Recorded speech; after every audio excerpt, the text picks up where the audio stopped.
Hello, welcome back to Matt and Games, and today we're looking at my Dewback rider for Star Wars Legion.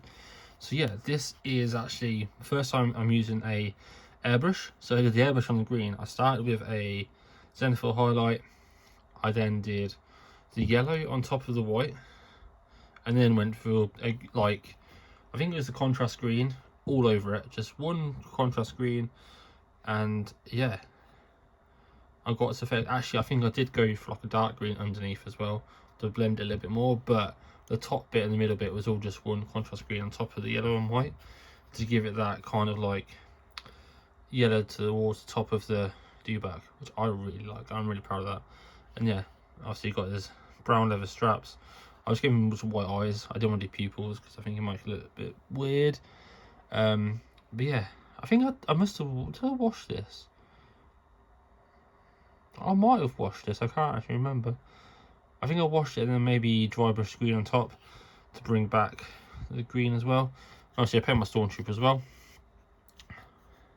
which painting white I hate doing, but it's a Stormtrooper, it's got to be white, with obviously his orange pauldron, his little backpack bit there, and obviously with my standard basin as well.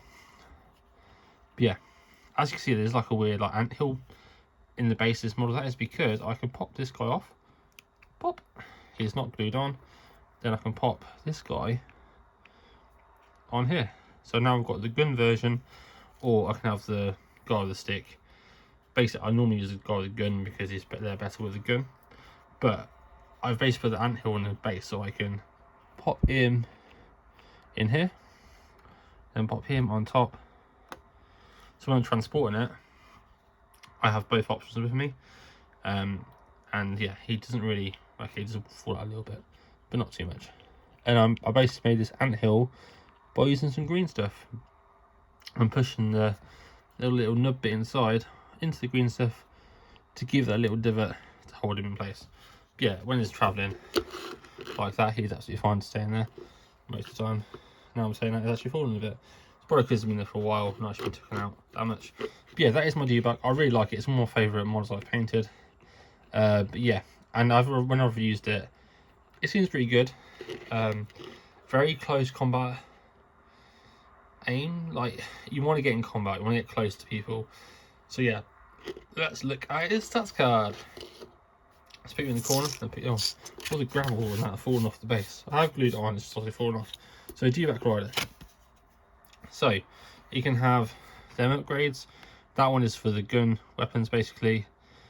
I can't remember what the other two are called. I think it's still 90 points. It might have been updated, but I don't think it has. I think it's still 90 points. It has 6 health points, red armor dice, which is nice, and it has 2 suppression.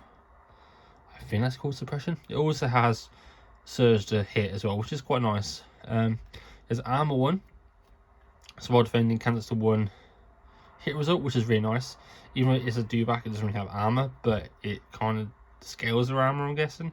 It has a relentless. After you perform a move action, you may perform a free attack action.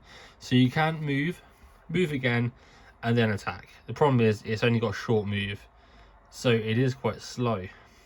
It has reposition, so either before or after you perform a sudden move, you may perform a pivot. So because it's a technical vehicle, you still have to use the front axis and the back axis to move. So you can move 90 degrees, then after you move, so you can either pivot before 90 degrees, move, and then after you've finished moving, you can pivot again. So it is more flexible than an actual vehicle. It has spur, which is I like to use. So you may perform a move. While you perform a move, you may gain 1 suppression token to increase your max speed by 1. So you can give it a suppression token and give it move 2. So then you can still move twice and then it's an attack.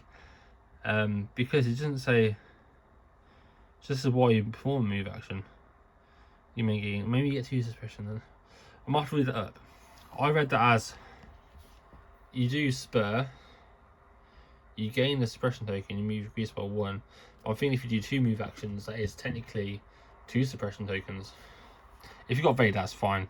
You can take the suppression you want, to be honest. And suppression gives you cover anyway, so it's not too bad. And it has unhindered. So ignore effects difficult terrain, which is not too bad. So yeah, his close combat is 3 red dice and 3 white dice, which is very good. It has critical 2 and suppressive. So critical 2, while covering attack surges, change it to 2 hits to a crit. Wow, okay, so even though you've got surge to hit, you can actually take 2 of them to crit results, which is really nice. Suppressive, after you perform attack, the defender gains 1 suppression token. So even if you don't do damage, it still gets suppressed. So yeah, I'm actually going to find his weapon options now and show you what they do. So here are the 3 weapon options. So this one here is the RT97C Blast Rifle. This is range 1 to 4, 1 red dice and 3 white, which is actually a really nice long range weapon. It's quite powerful. I think out of these is the most expensive. These point values have been updated. I can't remember what they are now, but they have been updated. And I think this is the most expensive, but it's long range. But to be honest, because you're on Dewback, you want to get close anyway. So having the long range doesn't really make sense because you're not going to sit back and do nothing with the Dewback. But it's still nice to have that. This one here, this is my favourite. This is one I normally take. So this is the T21 Blast Rifle, range 1 to 3, only 4 white dice, but again has critical 2. So you turn 2 surge results to crit results, which is really nice.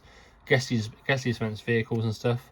And again, it's 1 to 3. You don't need that range 4, but it is 4 white dice compared to 1 red and 3 white. This one here is, I think, I like this option. So this is range 1. It has a black dice and a white dice. It has a blast, so it ignores all cover, but it also has spray. So add this weapon's dice attack pool 1 time for each mini defending unit, which is in line of sight and is not blocked. So basically, if you have 5 stormtroopers in the open, or even actually in cover but still in line of sight, you get 5. So you get 10 dice. So if there's 5 stormtroopers, you can see all 5 of them. You get 5 black and 5 white dice. But it's only range 1. But it is quite cool because if you want to get close to them to do close combat anyway, you could hit them with this. And then, but yeah, you could be in range 1. You hit them with this, basically a flamethrower. Have like 10 dice. If one person's still left, you can still move. And then because you can attack after moving, you can attack again in combat and basically end that unit. So that's actually really good for clearing like a big unit out. But again, it does seem like leave you vulnerable for a long time while you're moving towards enemies. So I'll say that just for more of a balance. So before we go, I do want to give you some spinning shots of my model so you can see what it's like.